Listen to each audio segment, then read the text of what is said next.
Imagine करो कोई इंसान 13 साल से कोमा जैसी स्टेट में हो, ना बोल सके, ना चल सके, सिर्फ मशीन पर जिंदा हो। क्या उसे डिग्निटी के साथ मरने का राइट मिलना चाहिए?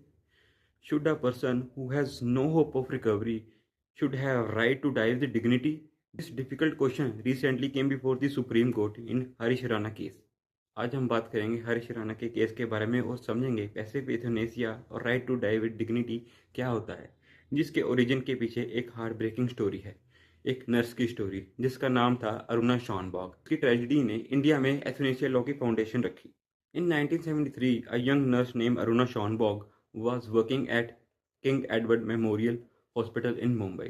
One night after her shift ended, she was brutally attacked by a hospital janitor named Sohan Lal. He strangled her with a dog chain, cutting off oxygen to her brain. इस attack की वजह से अरुणा की brain को severe damage हुआ और वो permanent vegetative state में चली गई। वो बोल नहीं सकती थी, चल नहीं सकती थी, इमोशंस एक्सप्रेस नहीं कर सकती थी, और सबसे शॉकिंग बात, अरुणा 40 साल तक इसी कंडीशन में जिंदा रही।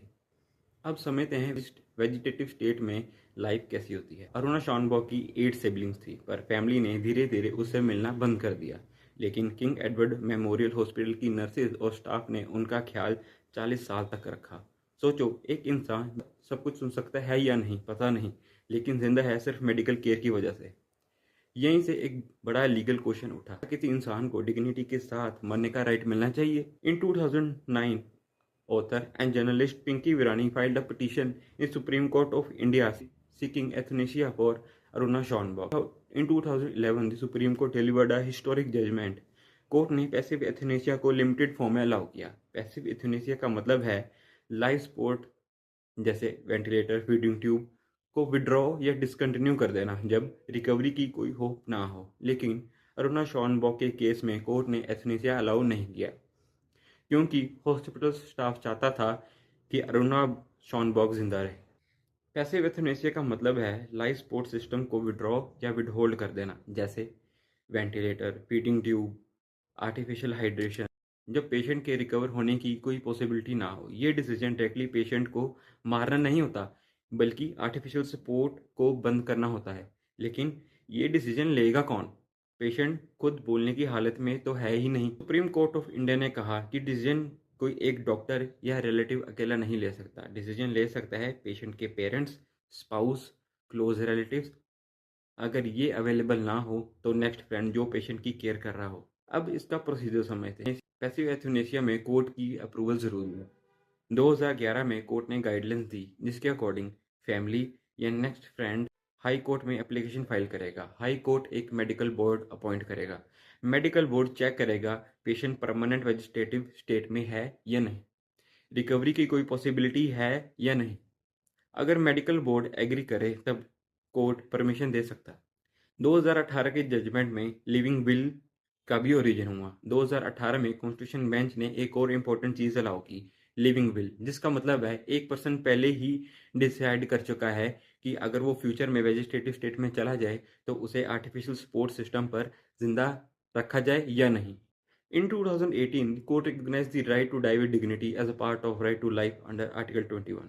अब आते हैं हरीश राणा के केस पर। हरीश राणा पंजाब यूनिवर्सिटी का एक स्टूडेंट था। 2013 में वो एक बिल्डिंग के 4th फ्लोर से गिर गया और उसे स्फेयर ब्रेन इंजरी हुई। तब से वो 13 साल से वेजिटेटिव स्टेट में है। वो सिर्फ मशीन्स और मेडिकल सपोर्ट पर जिंदा है। और Harish Rana parents approach the Delhi high court seeking permission for passive euthanasia. They argued that Harish had been in a vegetative state for about 13 years. There was no hope for recovery. He was surviving only with medical support like feeding tube and medical care. Delhi High Court rejected the plea. The court said Harish was not on a mechanical ventilator.